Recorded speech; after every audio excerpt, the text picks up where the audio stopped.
So the title of this presentation is Designing a Breeding Program for Sheep and Goats.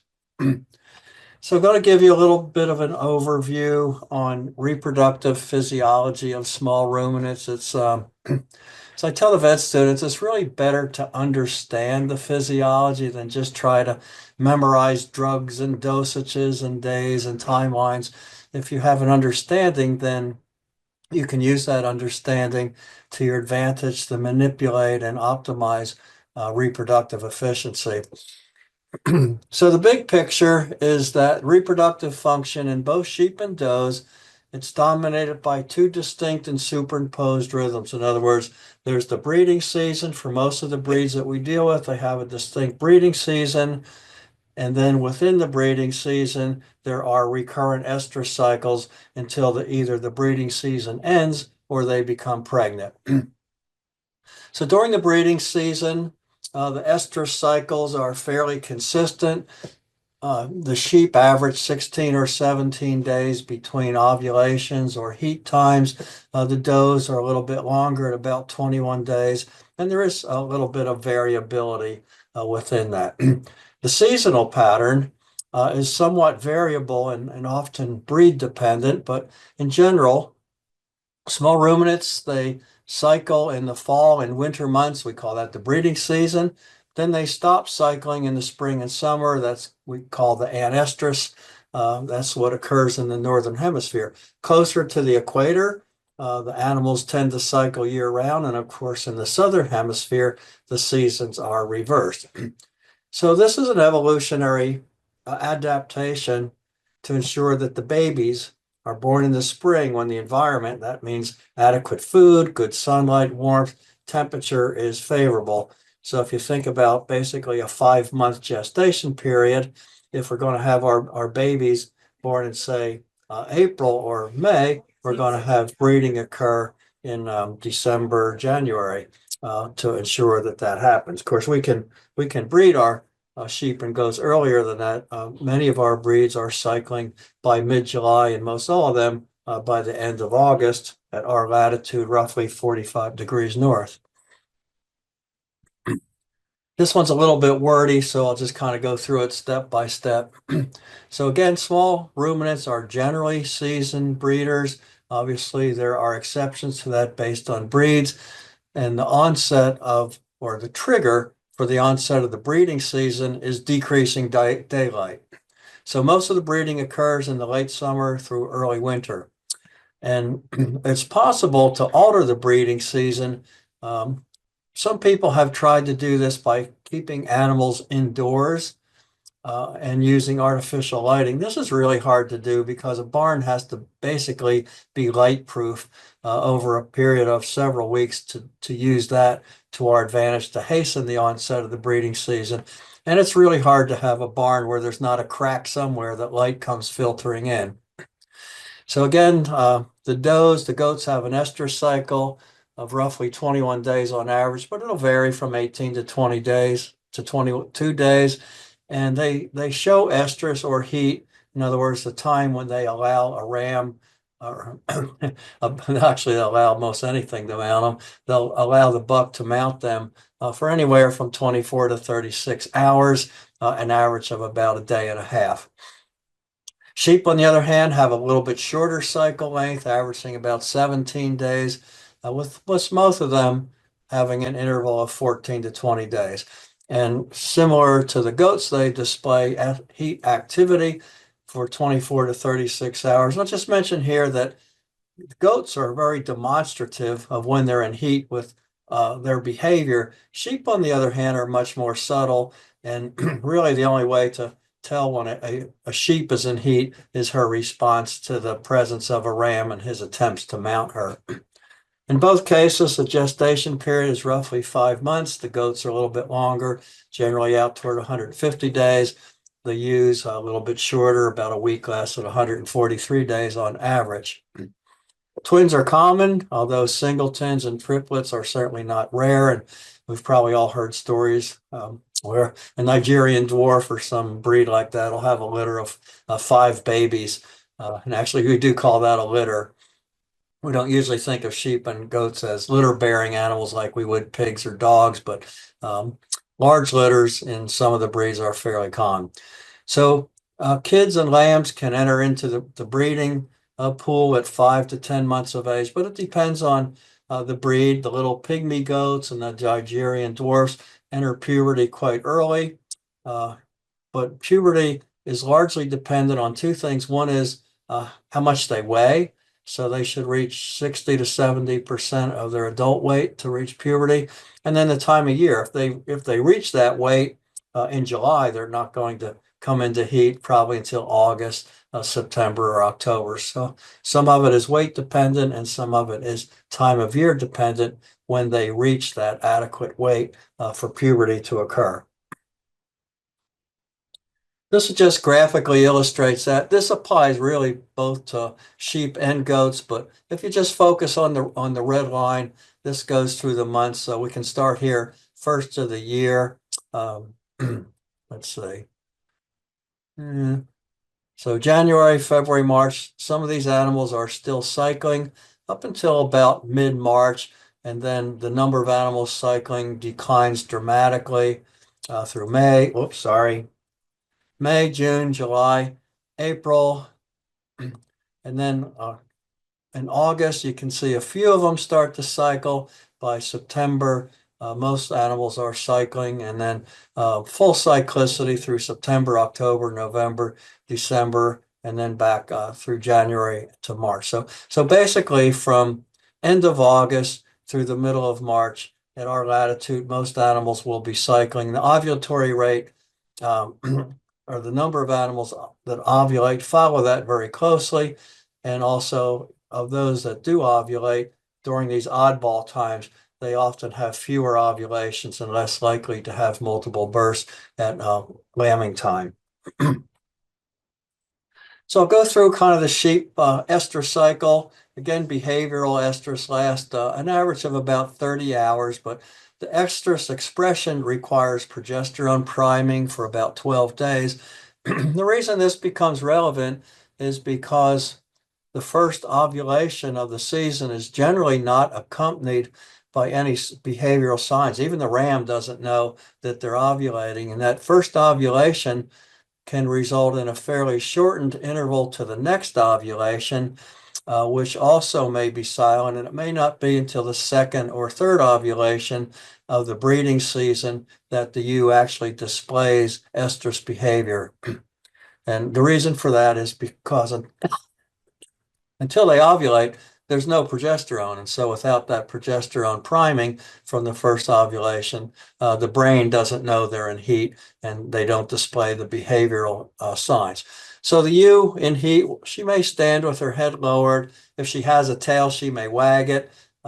They seek out the company of the ram, whether it's fence line or actual physical contact, and they will allow the ram to molt multiple times. Again, the interestrus interval in sheep average is about 17 days, and sheep are a little bit different than goats in their requirement for the corpus luteum. That's the progesterone producing organ on the ovary that forms following ovulation. Sheep require that for the first 3 months of their 143 days gestation, whereas goats, on the other hand, require it throughout the entire length of pregnancy. That becomes relevant if we're trying to induce abortion, for example. We can do that at any time in a goat by giving prostaglandin, but it only works for about the first 3 months in sheep. And after that first 3 months, we need to use alternative drugs if there's a desire to induce abortion, for example, in cases of pregnancy toxemia, where we're trying to save the life of the mother.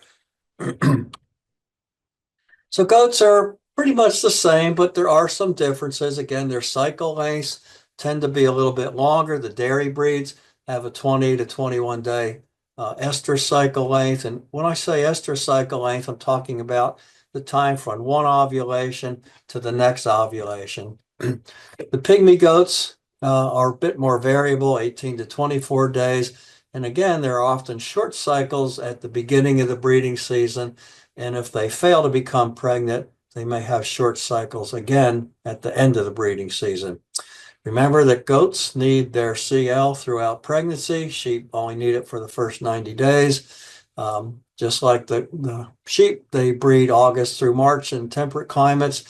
And there is less seasonality near the tropics in native breeds, which is why many of our goats, like the Boer goats, the Nigerian dwarfs, tend to cycle just about year round, but they still have a peak of fertility during the natural breeding season, August through about March. This variation in breeding season length between breeds allows for selection of some out-of-season breeders. So the pygmies, the Tennessee meat goats, often will breed pretty much year-round, sort of like Dorset sheep, and we can select for those if our desire is to have kids born throughout the year. So female goats generally reach puberty at 6 to 8 months, but it needs to be during the autumn or winter time. If they reach that age and weight, say mid-July, they're not going to show heat or puberty for another month or two.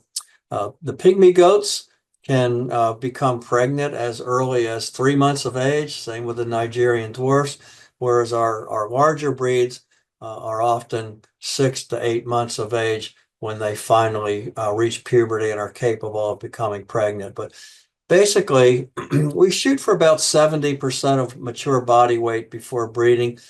These animals can breed before that, but if we breed when they're too small, they often become stunted in their growth. They have decreased lifetime fertility, and they're more likely to have trouble delivering their babies. So as long as they reach about 70% of mature body weight when it's during the breeding season, it's perfectly fine to breed them. For example, here in the valley where most of our sheep are pretty well fed and basically pampered, it's very common to breed ewe lambs. In other words, those lambs that are born in say January, February, those will be big enough to breed that same fall. So we can maybe breed those in October or so. And on the other hand, those sheep that are managed very extensively out in Eastern Oregon, where they're trying to survive on sagebrush and some native grasses, most of those will not breed during that first breeding season. So those ewe lambs are carried over to the next breeding season, in which case they may be 20 months or more of age at the time they first become pregnant. There's a concept toward flushing that most people are familiar with. It's basically improving the plane of nutrition prior to the breeding season, usually 3 or 4 weeks before breeding, mostly by increasing the energy content of the ration. The idea here is that it will increase the ovulation rate and produce more multiple births. This only works if the animals are thin. If they're already in moderate to good body condition, then it just makes them fat. It won't increase the ovulatory rate.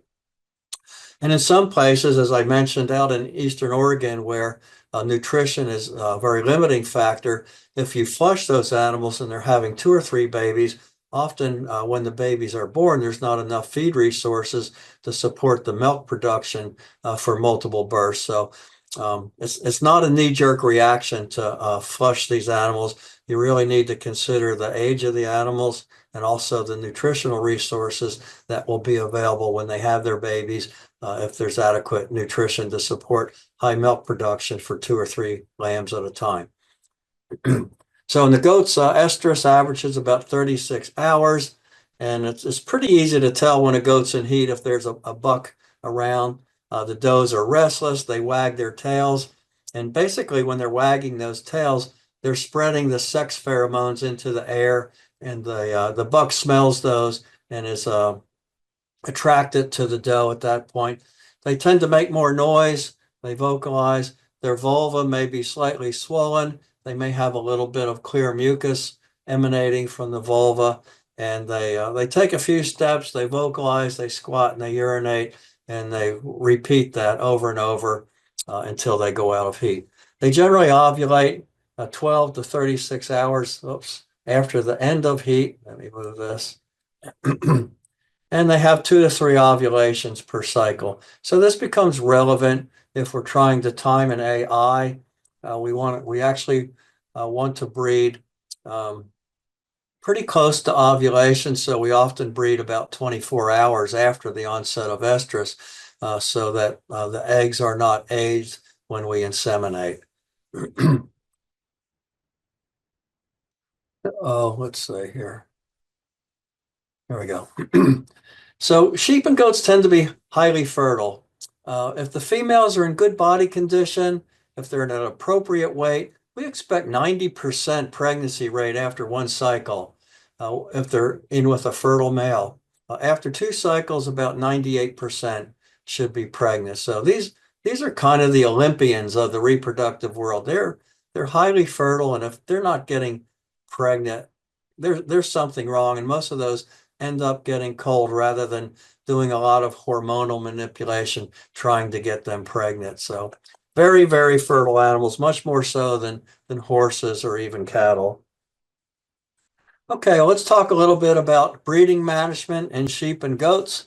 Here you can see some sheep. Here's a ram. This is a marking harness. It's basically a big crown that goes on his brisket. And then when he mounts the female, he puts a colored stripe on her back. And then the shepherd will record that as the time when she was bred, and so that you can predict when she'll have her lambs, or if she's marked a second time, then she can be considered to be a reproductive failure or not a success. So usually these harnesses are changed about every 16 or 17 days. So subsequent heats and ewes are marked with a different color, and that makes it easy for the shepherd to identify those ewes that are marked the second time, rather than just retaining the color on their back from the first time they were mounted and marked by the ram. Here's one with a blue mark. You can see, you can get this in pretty much any color you like. So the question, kind of coming back to when to breed the youngsters, again, the puberty time depends on the weight, the age, and the season of the year. Those dairy and pygmy breeds may be fertile as early as 3 months. It's not a good idea to breed them. They'll be stunted. They'll have reduced lifetime production, whether it be dairy or rate of growth. So they need to reach 65 or 70% of mature weight, and it has to be during the breeding season when they reach that weight to be acceptable candidates for breeding.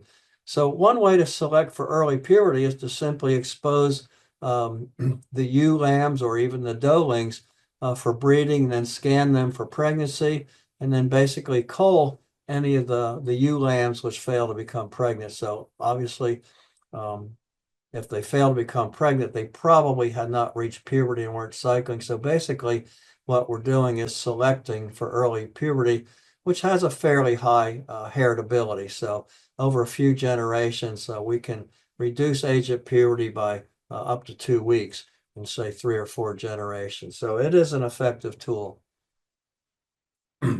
Okay, I like to tell this story.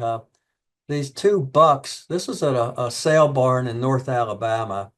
And when I was faculty at Mississippi State, I'd do a little bit of sale barn work. And I kind of arrived there early before the cattle sale. And they had these two goats in the pen, and they were just going at it. It looked like the Dodge Ram commercial. They'd get to their respective corners and they'd run at each other and jump up in the air and lock horns. And they just were going at it for a long time. The funny thing about this is that over in the corner where you can't see, there was a doe in heat vocalizing, wagging her tail. So these idiots were more interested in fighting with each other rather than breeding.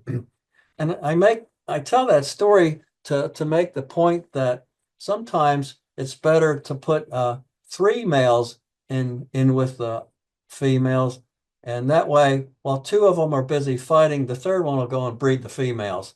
So it sounds kind of silly, but these guys aren't getting their job done. They're just having a good time fighting rather than getting females pregnant. So if there were 3, the third one would probably be over breeding that doe in heat. We'll talk a little bit about teaser males. These are males that we vasectomize, and some of you may know that we teach a sheep and goat course in February, and we do a lot of free stuff for student experiences, and we do a lot of vasectomies for people at that time. You can contact either Dr. Kloppenstein or Dr. McKenzie here at the college if you're interested in participating in that. But so basically, we make teaser males, which are just vasectomized males, and the presence of the male will stimulate early cyclicity or early ovulations in the breeding season. The other thing is those ovulations are generally synchronous. So you put a male in, and when they have their babies, they're all born within 2 or 3 days of each other. Their heats are very synchronized by the presence of the male.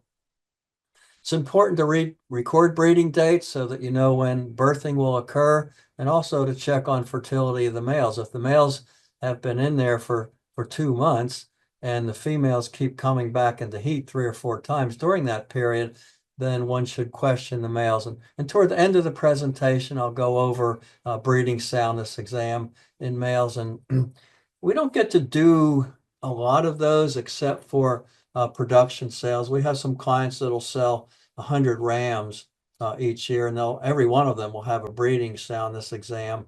And we generally end up culling out about 20% because they're not optimal. So there is a lot of not necessarily sterility, but subfertility occurs in males very commonly in small ruminants. So heat detection, as I mentioned, in sheep, the ram does it best. In goats, it's pretty obvious to tell when they're in heat. You might recognize this. We call this a buck rag. And so what was done is this rag was rubbed around the horn base on the male where the scent glands are. And then that can either be just hung on a wall and the does will come up and sniff it, or it can be, the jar can be opened and put under her nose, and the pheromones from the male's scent glands are on this rag, and she'll display very strong heat behavior at that point. Here's a ram displaying what we call the flamen response. So he's basically sucking in the pheromones from the ewes as they urinate, and it goes into a part of their brain through the vomeronasal organ, and then he senses that there are females in heat and starts to seek them out. So here's that crown that I mentioned for a marking harness, and those colors can be changed out about every 16 or 17 days in order to tell at which cycle the ewes were marked and presumably bred to become pregnant. So estrus is basically the period of time when the does or the ewes are receptive to the male. It's really important if you're facilitating hand or pen breeding rather than just turning the males out with the females in pasture. And it also helps determine those that are bred repeatedly and fail to become pregnant, as well as those that don't cycle at all. So once in a while, we'll get a female that's an intersex condition, or she may have a nutritional issue where she simply doesn't come into heat. And so detecting estrus is really important. Again, remember that the goats and sheep are what we call seasonally polyestrous. In other words, they cycle multiple times during the breeding season until either the season ends or they become pregnant. You can heat detect using a teaser buck, the herd sire, or with goats, it's pretty easy to pick them up in heat just by visual or observation. So the teaser ram or buck is surgically altered, usually unable to successfully fertilize the females. We usually just do vasectomy. There are other techniques that actually prevent the male from intromitting or getting his penis into the vagina of the female. Those are much more difficult and expensive surgeries, and we usually just do vasectomy. So the teasers are really valuable, not only because they'll help you find the animals in heat that can then be placed with the male you want to breed them with, but also because of that ram or buck effect where they will induce early and synchronous cyclicity. So a producer that's well advised of the physical signs of estrus or heat can also be an ideal detection way, particularly with the goats, as it provides a way of managing that female in heat. So it is important to note a lot of people that have sheep or goats have had cattle, and it's really important or easy to identify cows in heat because they stand to be mounted by the other cows. That standing heat is not reliable in sheep and goats, especially in sheep, as it is in cattle. So just because they stand there and let other animals mount doesn't necessarily mean that they're actually in heat, like it would be assumed to be the case with cattle.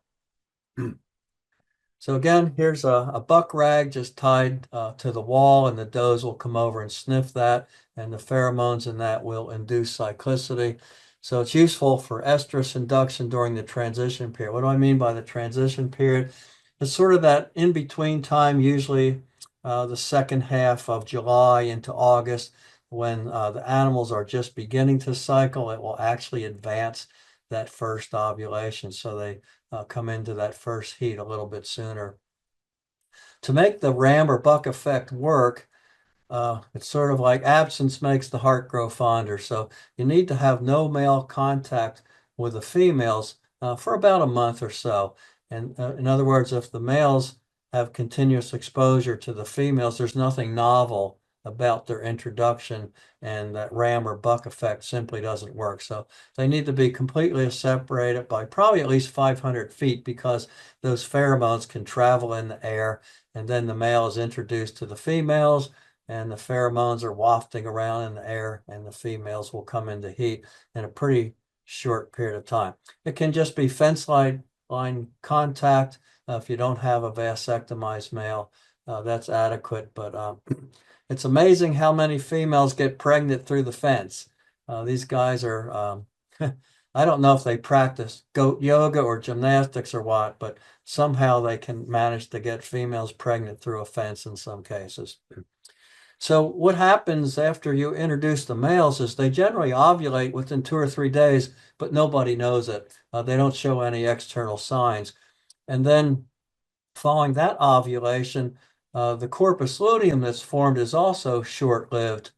And so they usually come into heat about 19 days after introduction of the male, and some of them will go 25 days. So there's kind of two peaks in the onset of heat after the male's introduced, if they're not quite at their breeding season. So it's usually about 19 days, or again, roughly a week later at 25 days. If they're already beginning to cycle, a lot of them will show heat. The male will breed them, and they'll get pregnant and then have their babies within a few days of each other. So the ram effect, the rams, if you ever look at a ram's face, they have this little divot right below their eye. Whoops, sorry. And this is where the infraorbital gland is, and it secretes some of the pheromones that induce the ewe to come into heat. There's also pheromones in the wax from the wool, and again from these orbital glands. Stimulates both estrus and ovulation in the female sheep. Just a little movie here, if the movies work. This is a doe in heat. It's pretty obvious to tell when they're in heat. There's the tail wagging. You can see a little bit of mucus dripping from her vulva. She wants to get in there with the males. She'll be vocalizing at this point.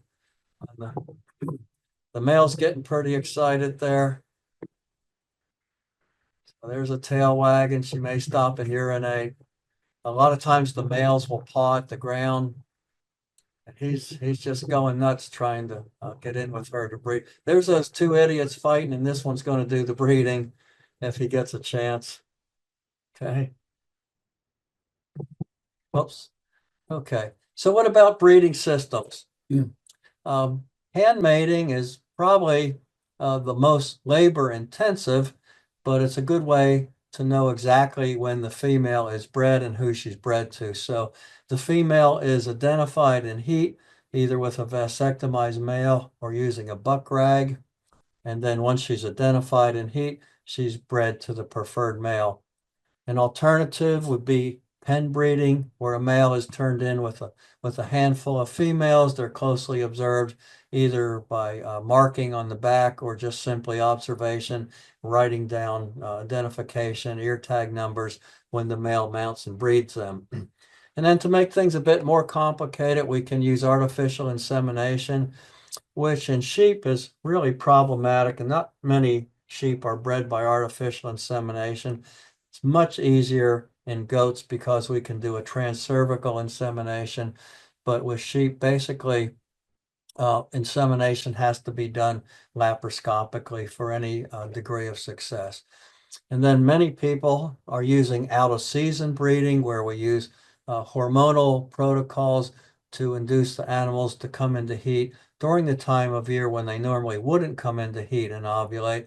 And we do this to either produce lambs for a certain market or to even out the production of milk throughout the year. So for either the fluid milk market or the cheese market. So we'll talk a little bit about these different systems. So again, we breed toward the end of the heat period. Remember, most of the females are in heat about a day and a half. So we usually breed about 24 hours into the heat. And how many rams or how many bucks for a herd or a flock? There are some incredibly fertile rams that can be put with 100 ewes and expect very high pregnancy rates. We call those superior rams. But generally, if they're normally cycling randomly, not synchronized, then you can put a male with about 50 females and he'll breed 3 to 5 females a day. If they're synchronized, you need a lot more male power, usually about 1 male per 10 females. And then if it's out of season, the fertility in the males declines during the non-breeding season as well. So 1 male per 5 females. So you can see there's a huge difference here. 1 male out with a bunch of randomly cycling females for 50 females. And then it takes 10 times more male power for out of season breeding when they're synchronized.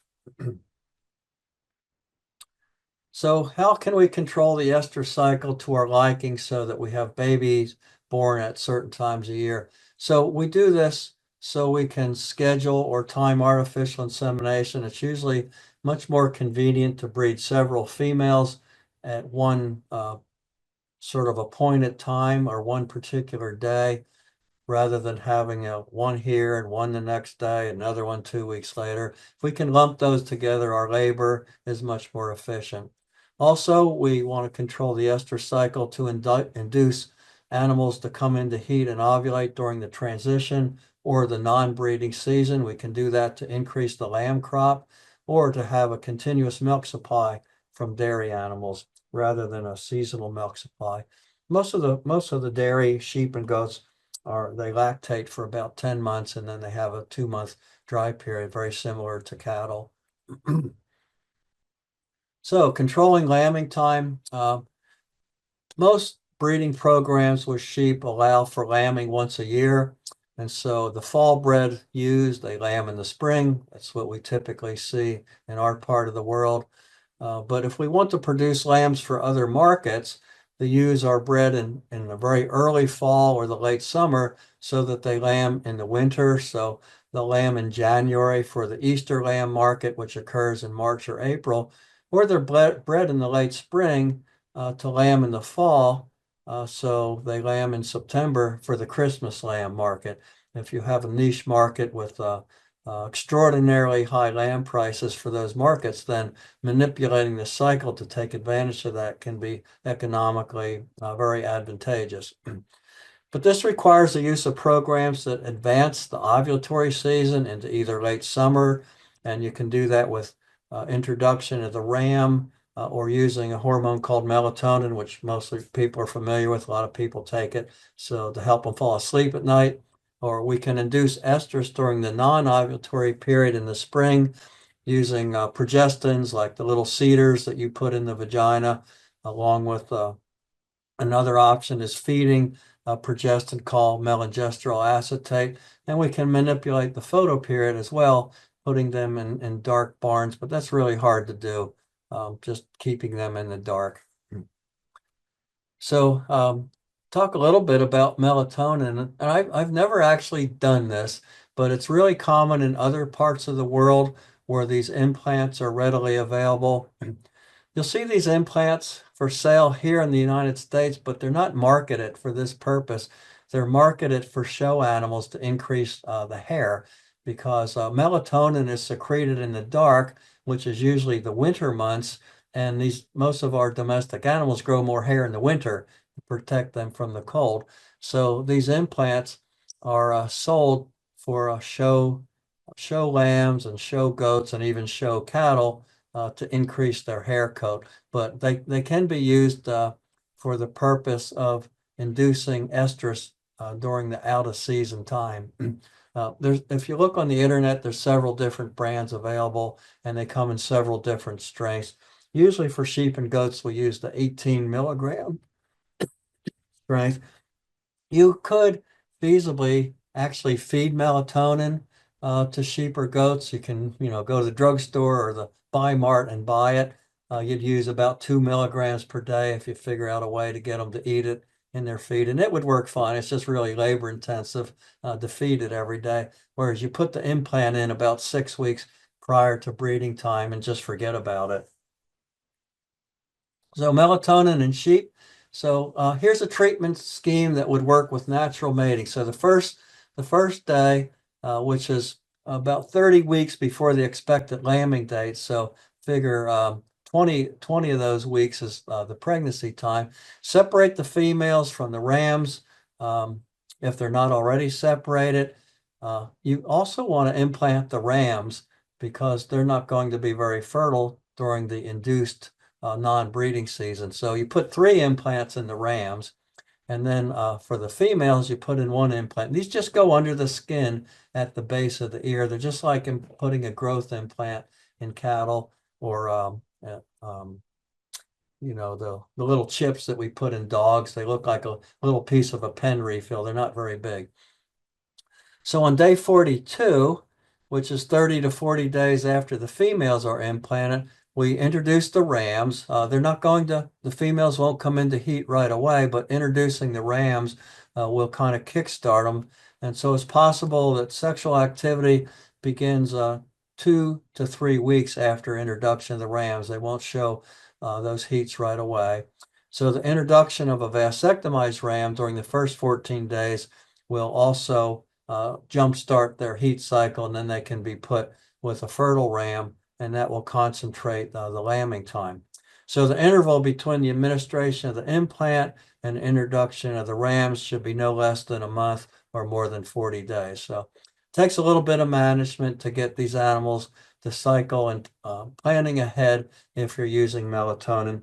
The same protocols can be used in goats, although they're not approved in any part of the world for goats, but they are useful. Also works in cats to suppress heat, by the way. So melatonin in goats, the treatment scheme with natural mating without synchronization, a little bit simpler. On day 1, which is 30 weeks before the expected date of kidding, or let's see, 10 weeks prior to breeding, separate the females from the males, and then put in 1 implant per female. And then on day 45, put the bucks in and allow breeding to occur naturally. So it's actually pretty easy, just requires some planning. Like I said, I don't have any personal experience with this because the implants for this purpose are not FDA approved in this country and not readily available, although they are readily available labeled for hair growth in the show animals.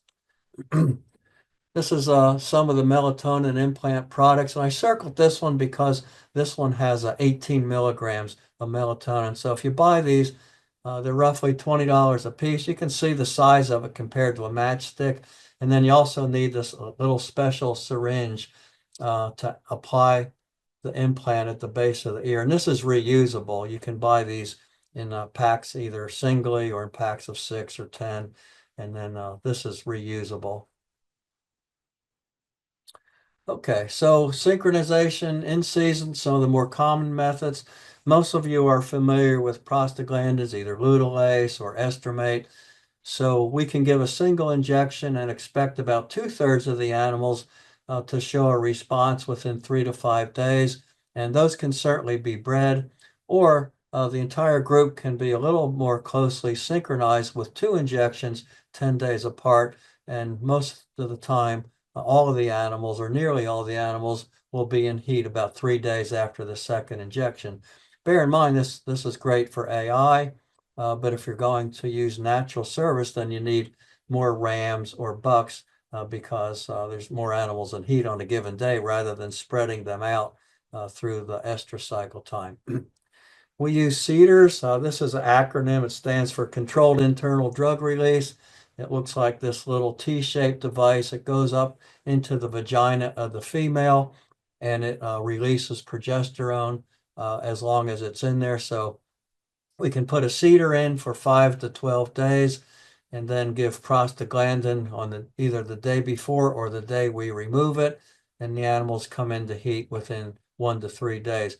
These are approved for sheep. You can see the picture of the ewe on the package. They are not approved for goats, but they're very commonly used off-label in goats. And I will just make a note, if you use these in goats, this little string that hangs out so that you can easily remove it, we usually cut that off short in goats, or otherwise the other goats will nibble at it and pull the CEDAR out, and then obviously it doesn't do any good out on the ground. So this just outlines a synchronization for natural breeding of ewes during the breeding season to synchronize them. So on day 0, 12 p.m., put in a CEDAR and give an injection of GnRH, that's Cisterellin or Fertigil. What this does is it will cause ovulation of any large follicles, and it recruits a new wave of follicles to start their development. And so a week later, we take the CEDAR out.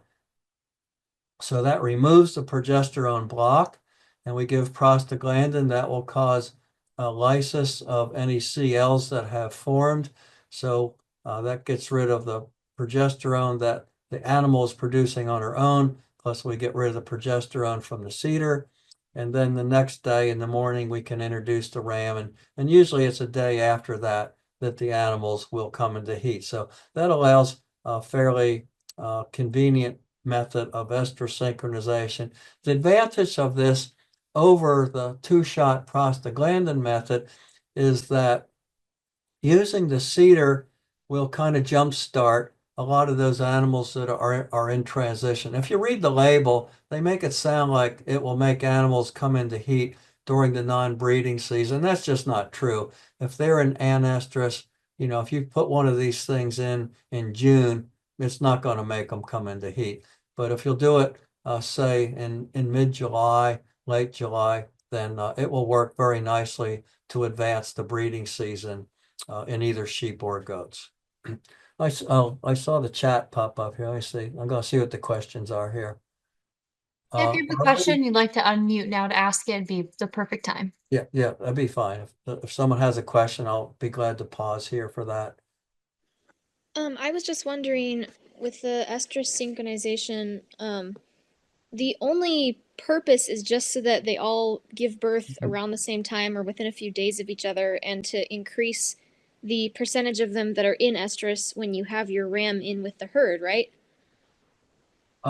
It's right to an extent, but also if you're doing artificial insemination, we also use synchronization for embryo transfer.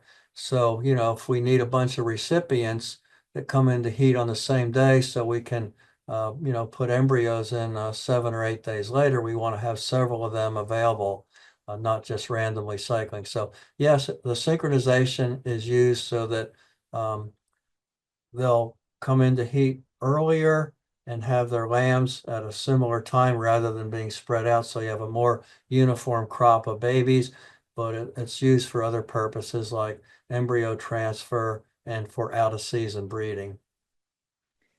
Okay, so if I didn't care a whole lot about all of the babies being exactly the same age, then this would just be a bunch of unnecessary intervention, right? Yeah, this is sort of a higher level of management when you're generally trying to target a specific market with your babies, or to smooth out production of babies throughout the year, or to level out milk production rather than having a big flush of milk in, say, April and May, and then having nothing come the next October or so if you're in a dairy situation. Gotcha, thank you. You're welcome. Any other questions? That's a great question, Alyssa. Thanks. Okay, we'll carry on in this case then.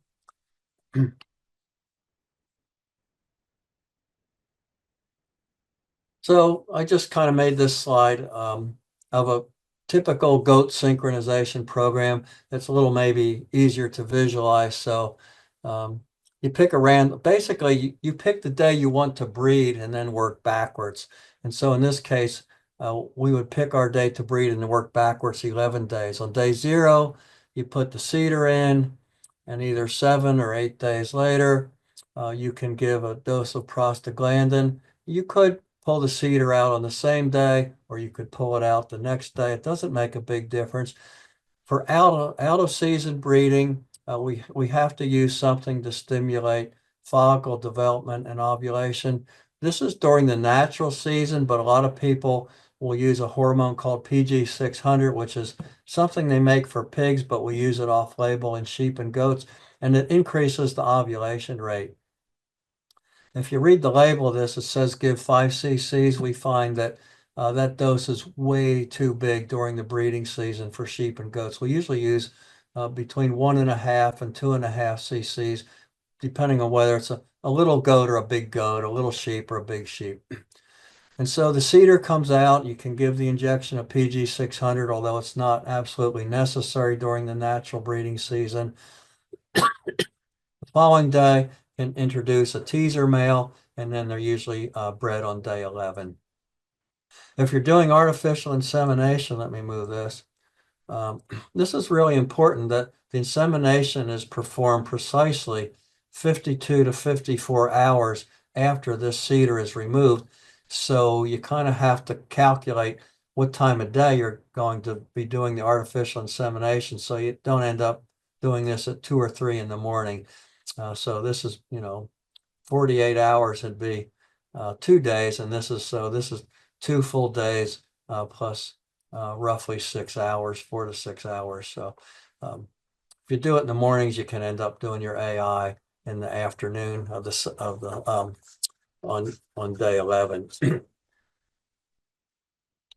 Okay, let's go on here. So this is inserting the CEDAR. You want to be clean. Put some obstetrical lube on the CEDAR. That will make the insertion more comfortable. You can see there's lube all over this person's fingers. And I mentioned with goats, you want to trim this little tail off. Otherwise, the other goats will nibble at it and pull the CEDAR off, pull the CEDAR out of the vagina.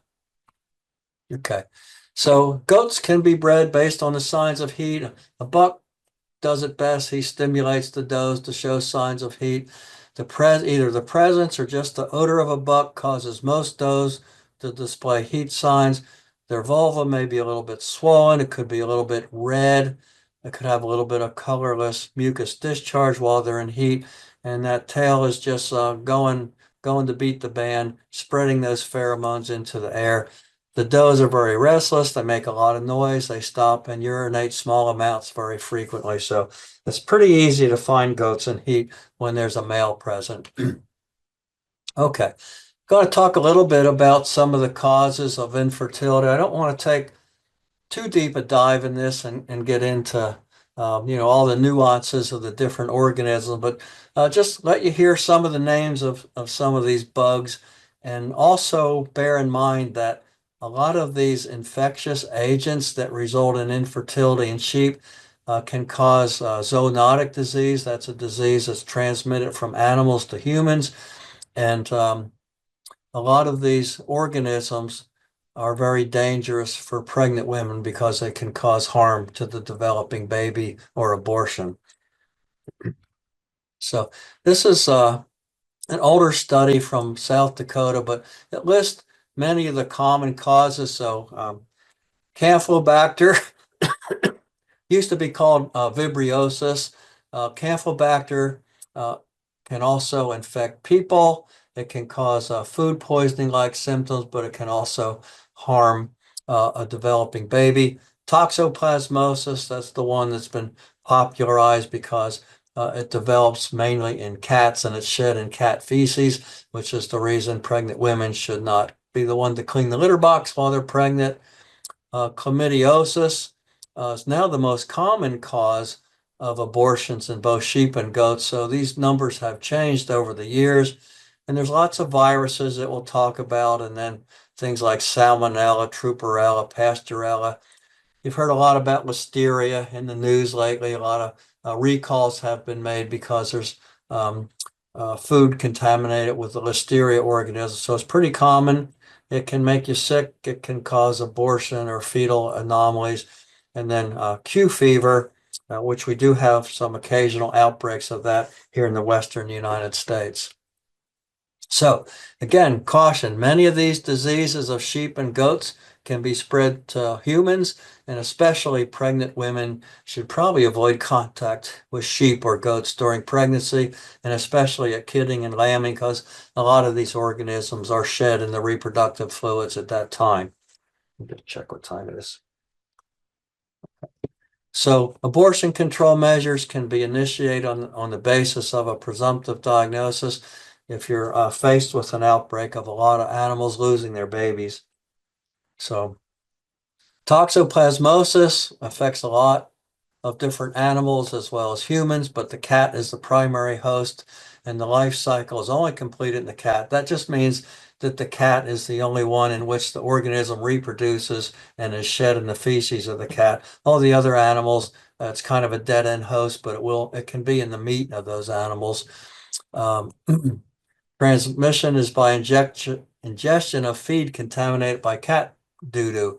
So the take-home message here is you don't want cats pooping in the feed manger for your sheep and goats. That's a way that toxo can be spread. And the eggs or the oocyst in the cat feces, they can remain alive for 1.5 years. So if it gets in the soil and the sheep and goats pick around in the soil, they can be infected long after the cats are gone. This is what it causes. This is the placenta. We call it pepperoni because the little white places are actually dead tissue. I can tell Melissa's looking really hungry there.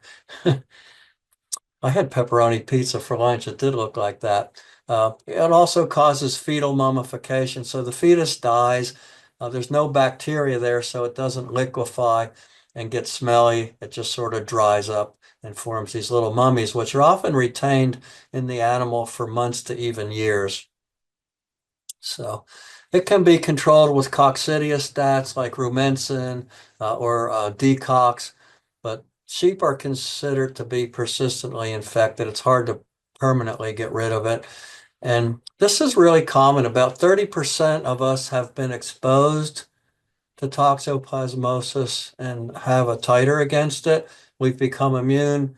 We're not likely to get sick. Or if you are a woman of childbearing age, you might want to have a titer taken. If you're immune to it and have a titer, you're at very low risk of being reinfected and causing disease. But if you have a very low or no titer, then you definitely want to stay out of the lambing barn or the kidding shed during that time of year. So let me move this. I don't want to move. So chlamydiosis, also known as enzootic abortion of ewes. This is really common here in Oregon. It's caused by this organism called Chlamydiophila abortus. And the females get it at birth, or the lambs get it at birth from ewes that are aborting. There can also be carriers that have it in their intestine. It can be spread venereally. And so they may not abort until the next pregnancy. And they usually abort late in pregnancy. So you see abortions and stillbirths.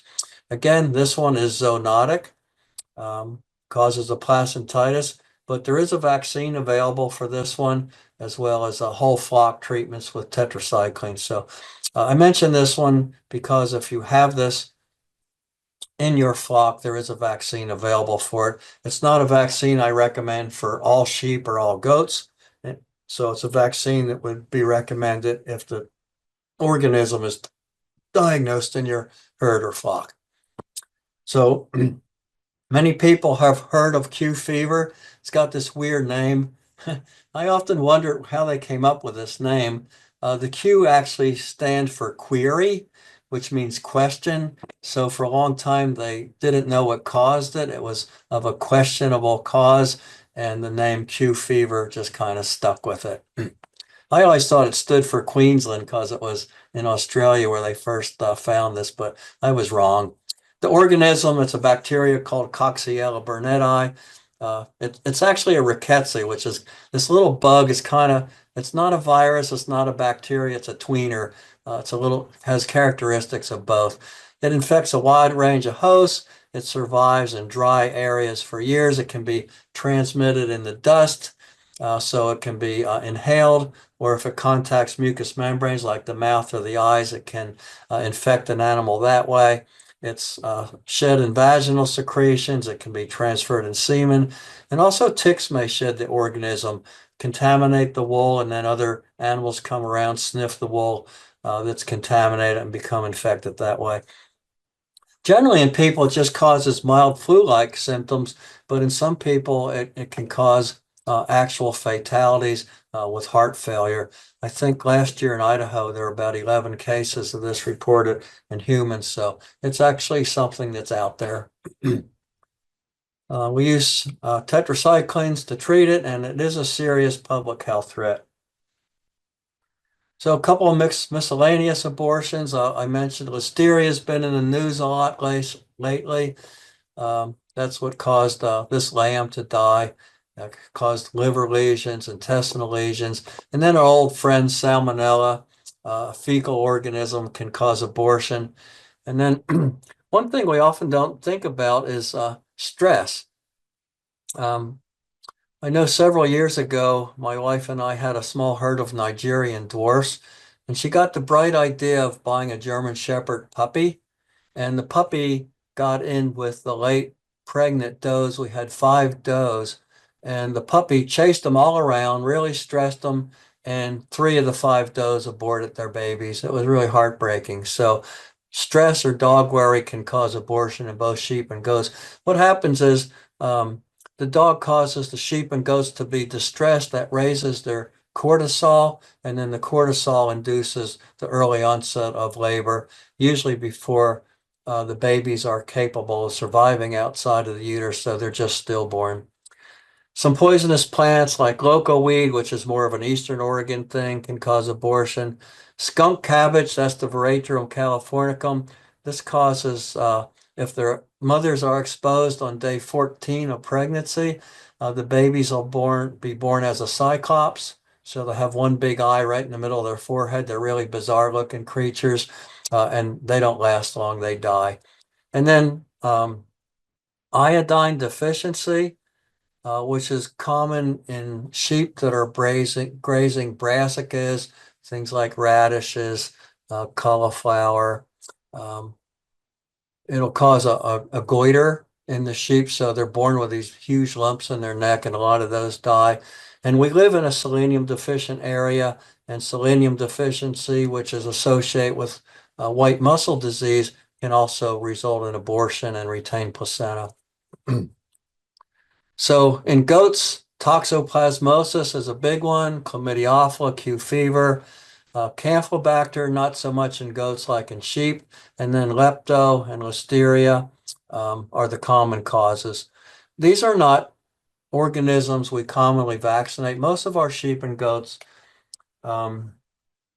just get Clostridium perfringens vaccine with tetanus. So basically your C, D, and T vaccine is the only vaccine that's commonly used, but there are vaccines for other organisms that cause abortion if it becomes established in your herd or flock.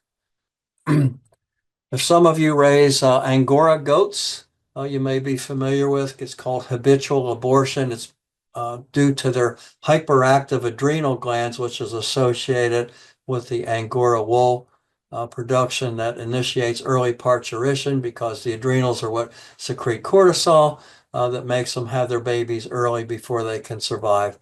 It's heritable. It's linked to the fine mohair coat type. We see it in the older does. Most times they'll have 2 or 3 batches of lambs before they start to lose them. So they aborted about 100 days from retarded placental growth, and they should be culled out of the flock. Again, stress-induced or dog worries. And for some reason, people try to cross sheep and goats to make Jeeps. Those hybrids are usually stillborn or get aborted. And then nutritional stress. If we get a snowstorm and nobody gets out to feed them and they get starved for a few days, you literally starve the babies out of them. And so a lot of those animals will abort if they have severe nutritional stress. Many of you are familiar with pseudopregnancy or cloudburst in goats. This is basically an accumulation of mucus within the uterus. Here you can see a uterus just totally full of this mucoid secretion. And what happens is their corpus luteum is retained, and so they don't go through normal cyclicity, and the fluid just builds up and builds up with a closed cervix. So these are just treated with prostaglandin, and when you do that, the cervix opens and all the fluid comes out. It just pours out maybe a gallon or more, and people call that a cloudburst. More common in goats than in sheep.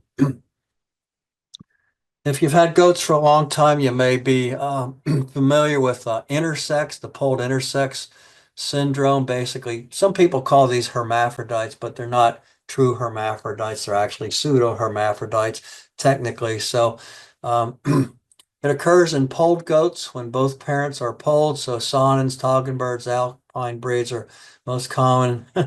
I'll tell you a story about my own stupidity from about 40 some years ago. I was at a horse farm one time and people had a little Saanen goat that was bought as company for their Morgan horses. And I kind of liked the goat. And so I ended up buying the goat for $40 and thinking I'd breed this goat and have some babies that my kids would enjoy that. Well, the darn thing never came into heat. And I finally got to looking at her, and her vulva was kind of down under her belly, and she had something akin to a penis sticking out of her vulva. And then finally figured out that she was an intersex. So she actually had testes inside of her, no ovaries, and she would never become pregnant. And I ended up selling my $40 goat for $20 to somebody else. So obviously, I'm not a very good business person. So usually these are genetic females, XX chromosomes, but they can vary from nearly a normal male to a nearly normal female, but usually they're female-like at birth. But here you can see one with a little penis-like organism or organ sticking out through the vulva. And a lot of times the distance between the anus and the vulva is increased, so the vulva is down in here. And in other cases, you'll actually see testicles under the skin. They're always sterile. So that's a reason, a lot of people like to buy polled goats, particularly the Nigerian dwarfs. But if you breed a polled male to a polled female, you're going to get these intersex conditions.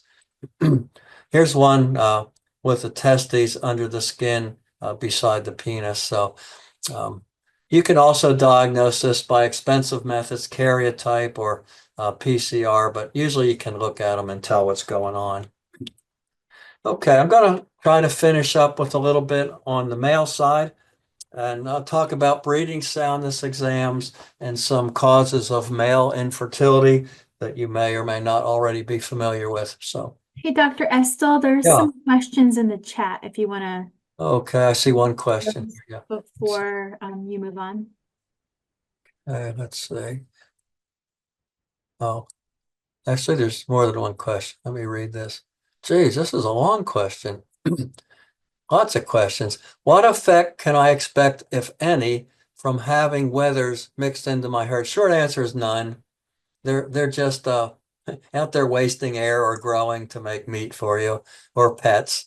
But just remember, friends don't let friends have wethers because they get stones and they either die or they cost you a lot of money. You don't need to remove them for ram introduction. They're just sort of like free martins. They are neither here nor there. They just out there eating and breathing. How can we avoid pregnancy, toxemia, and other common breeding related complications? That can be a topic for an entire discussion. Basically, it comes down to adequate nutrition. You don't want your females to be too fat. You don't want them to be too skinny. You want them to be in moderate body condition, a 3 to a 3.5 out of a 5 body condition score.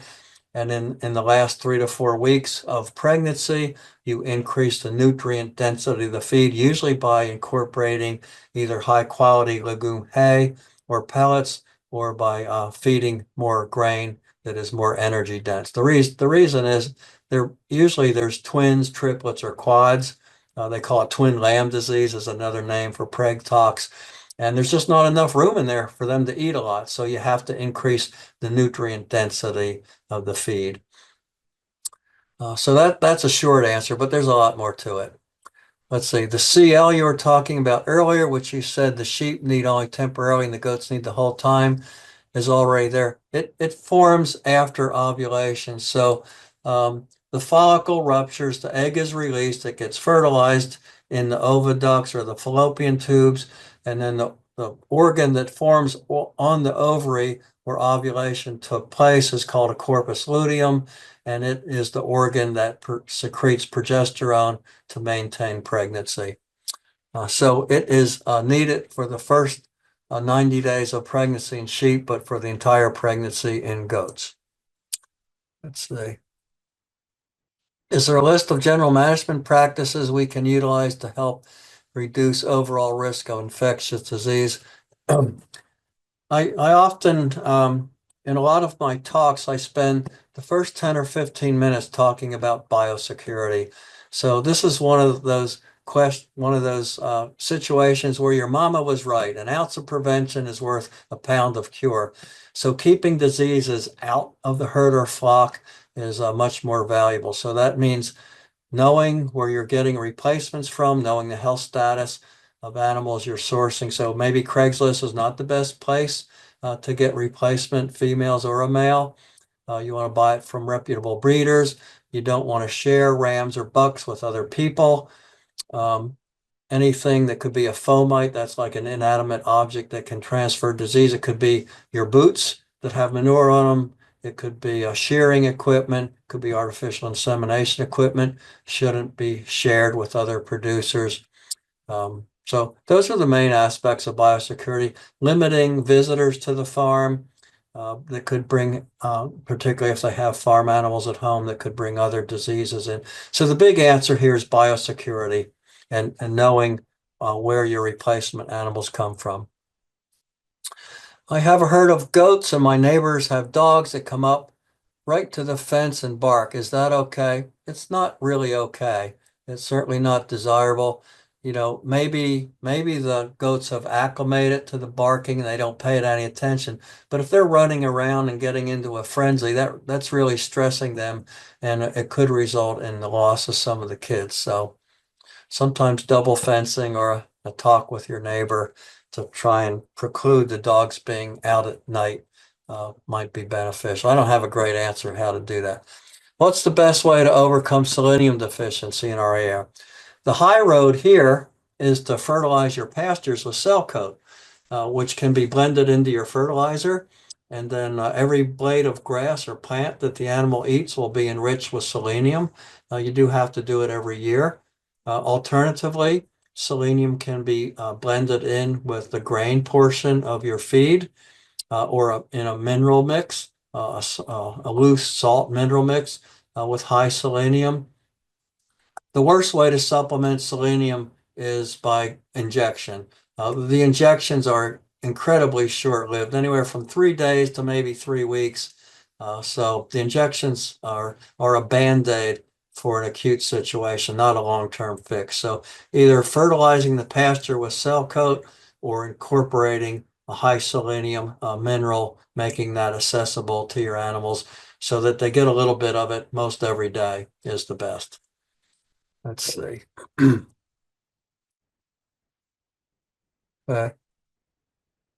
We graze goats, sheep, cattle, and hogs together at times. Normally, hogs are a follower. I don't know what the question is there. One thing you need to be aware of is that sheep are very vulnerable to copper toxicity or poisoning. And so if you feed a general livestock mineral, chances are you may end up killing your sheep. So their mineral requirements are very different with regard to copper. That's why we don't use copper sulfate in foot baths for sheep. If they stop and drink it, they can get toxicity.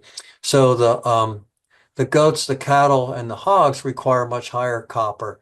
And so mixing sheep or feeding them all together, particularly in terms of minerals, often doesn't work out very well. If you have to do that, feed the mineral level for a sheep and just hope that the other animals get enough of it. There are advantages in terms of parasite control with mixed species grazing.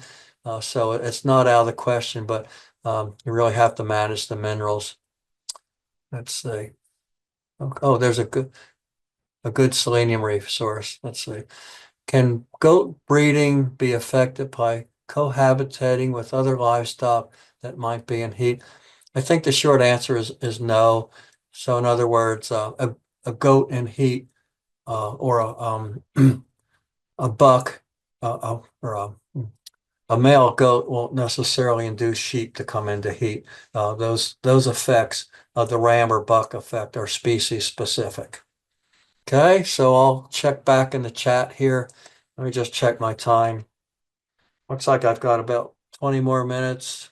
Is that right, Haley? About 20 minutes, just nod. Okay, thanks. All right, let's talk a little bit about males. Okay, so BSE stands for breeding soundness exam. So why do breeding soundness exams in rams and bucks at all? Well, the goal is to impregnate all the available females early in the breeding season. If we impregnate them early, we get a uniform crop of babies. They'll be better grown at market time if we're marketing our babies because they have longer to grow before they're marketed when they're born early in the lambing or kidding season. In terms of rams, 10 or 15% of rams are unsatisfactory potential breeders, and eliminating the males with reduced potential fertility prior to the breeding season can certainly improve economic returns. They estimate that the economic return is about a 17-to-1. So in other words, if I offered Melissa $1 today and told her I'd give her $17 back in a year, she'd probably take that deal. Unless she was really hungry for a senior coffee or something, but she's not old enough for that. So anyway, the point is that spending money on breeding soundness exams does pay economically. You don't have to overwinter infertile or subfertile males, keep them around for a year. They can have career counseling and go somewhere else. And also, oftentimes, the subfertile, infertile males could be older dominant males that interfere with the breeding of the younger, highly fertile males. So it's good to get rid of them. So a breeding soundness exam evaluates male potential reproductive performance. And the only real way to evaluate reproductive performance is to put the male with the females. But by the time you figure out that the male's a dud and not a stud, it's too late. So this is the best proxy we have for reproductive performance prior to introducing the males with the females. So it includes a physical exam with emphasis on the reproductive tract. We assess semen quality, and in some cases, we also assess the male's libido and social behavior. That's the really hard part for us to do. So a lot of people will say, oh, I need a semen check on my ram or my buck. A breeding soundness exam is much more than a semen check. It involves the physical evaluation, measurement of the testes, palpation, blood testing in sheep for Brucella ovis, and in some cases, assessment of the animal's breeding behavior. I'll mention here that up to 8% of rams have absolutely no interest in breeding. I mean, they can be big stud muffins, big old testicles, manly looking things, not the least bit interested in breeding females. So you can't just go by visual appraisal. Somebody needs to be out there and watch or put a marking harness on those rams, make sure they're actually mounting the ewes so they become pregnant. So the use of superior and excellent males it increases the lamb crop. They get more ewes pregnant. They tend to have, the ewes will have more multiple births when they're bred to highly fertile males. And just like with bulls, we know that those excellent rams will produce female offspring that tend to have earlier puberty, so they can be bred at a younger age and produce a crop earlier in the lambing season. So lots of advantages to using these super studs. So these are just some of the components of breeding soundness examination. Assess the overall health, look at their ability to get around, make sure they're not lame, look at the hooves, check for foot rot, foot scald. They should be in good body condition, even a little bit over condition prior to introduction with the females, because they're going to lose a lot of weight during the breeding season. We examine the external reproductive organs, so the testes, the scrotum, the epididymis, the penis, the prepuce. We measure the scrotal circumference, so scrotal circumference correlates with testicular volume, and it's sort of like the difference between Ferrari and General Motors. General Motors has bigger assembly plants, so they produce more cars in a day than Ferrari can produce in a month because their cars are hand built in little tiny plants in Italy. Then we collect semen and we evaluate the motility and the morphology of the sperm cells here. And then we can evaluate the concentration and motility of the sperm. And in most cases, we collect a blood sample. We do have a lot of brucellosis in our sheep in this part of the world. And overall, we find 10 to 20% of the rams that come into us for evaluation are positive for brucellosis. It's not curable. It's really a ram disease. It doesn't have much effect on the females, but it will render the rams subfertile or sterile, so they need to be removed from the flock. That's a simple blood test. So physical exam, structural soundness, feet, legs, and teeth, body condition, a little bit on the heavy side. Here's a ram with ORF. You wouldn't want to be turning him out with the females, or he would spread it throughout the flock. Just looking at conformation, particularly the back legs and hindquarters, they need to be really strong to mount a lot of ewes in a short period of time. Scrotal circumference correlated with sperm output, reduced age of puberty in the females, and even increased ovulation rate in daughters of rams that have large testes. There's some indication that in meat-producing animals, rams with large testes, their offspring may have a higher muscle to fat ratio, so more usable meat. And realize that because the males are seasonal breeders, just like the females, the testes tend to get small in the non-breeding season. So we try to make an adjustment if we have males to evaluate in the non-breeding season. They can get females pregnant year-round, but they're less fertile in the non-breeding season. Scrotal circumference is pretty highly heritable, 35%, which is a very high heritability. These are just some guidelines. You don't really need to memorize these, other than bigger is better. And it amazes me that a 200-pound ram will often have a scrotal circumference or testes bigger than a 2,000-pound bull. They have amazing reproductive capacity. So this is what it looks like. The testes hang in the scrotum, the epididymis are at the ventral aspect. That's sort of the sperm maturation and storage part. And then it travels out through the vas to the urethra, and then out through the penis to the female. So we evaluate the testes looking for palpable lesions. Sometimes we put the ultrasound on. They should be symmetrical. It's not normal for a ram to have one big one, little one. He should have two symmetrical testes in the scrotum. We evaluate the epididymis. That's this part right here. When they get brucellosis, a lot of times this part will be all lumpy. And this is a continuous tube, even though it goes back and forth, back and forth, back and forth. And if they get any scarring in there, it will occlude the tube and the sperm can't get out. So any damage to the epididymis will render the male infertile. A lot of sheep will get epididymitis or inflammation of this organ When it occurs in the older rams, it's usually from brucellosis. In the younger rams, it's caused by other bacteria that's actually treatable. But mature rams, the brucellosis is the common cause, and those are just cold. Sheep and goats have a really strange looking penis. They have this little reverse S-shaped curve. When it gets erect, this straightens out. And then they also have this little worm at the end of their penis. That's called a urethral process or vermiform appendage. And this works sort of like if the nozzle, if you have your garden hose turned on and for some reason the nozzle wasn't on tight and it falls off and the hose goes crazy and sprays all over the place. During ejaculation, this sprays semen all over the inside of the front part of the vagina. It just kind of paints the inside of the vagina with semen. This is the place where stones usually form because it's the smallest diameter. And in some cases, we actually snip that off if they get a stone. And they're still fertile without that. But it's there just to spray the semen around inside of the female. Sometimes we get something called pizzle rot, which is just a inflammation and infection of either the prepuce or the penis that's associated with a high protein diet.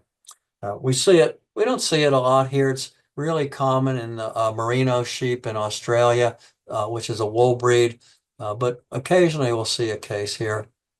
So once we collect the semen, which we do by electroejaculation, and over the last few years, we've gone to heavily sedating the animals for electroejaculation. It's partly because I'm lazy and don't like these animals jumping around and vocalizing, and also just out of humane aspects to make it more comfortable for the animal. It's really stressful to them. So we collect the semen, we evaluate its motility, and then we also evaluate 100 cells for their morphology. And so this is guidelines for motility. 70% to 100% progressively motile is exceptional, 30 to 70 is satisfactory, 10 to 30 is questionable, and obviously 0 to 10% is unsatisfactory. So to pass a breeding soundness exam, a ram or a buck has to have at least satisfactory in every category. So that would include scrotal circumference, physical exam, motility, and then morphology, which we'll get to here. So we stained a slide with sperm on it, and we actually evaluate 100 cells individually. And we need at least 70% morphologically normal to be satisfactory. This one has, you can see the tail is bent. So this guy would just go in circles. He would never fertilize anything. So less than 30% unsatisfactory, 50 to 80%. I use 70 to be satisfactory, and then over 80 is exceptional. So for a ram or buck to be exceptional, he also has to be exceptional in every category. Normal physical, exceptionally large scrotal circumference, exceptional motility, and exceptional morphology. Most of the rest of them fall into the satisfactory range. So any unsatisfactory rating, he's down the road. Any questionable rating, we might want to recheck him in a couple months, but he's probably going to be down the road.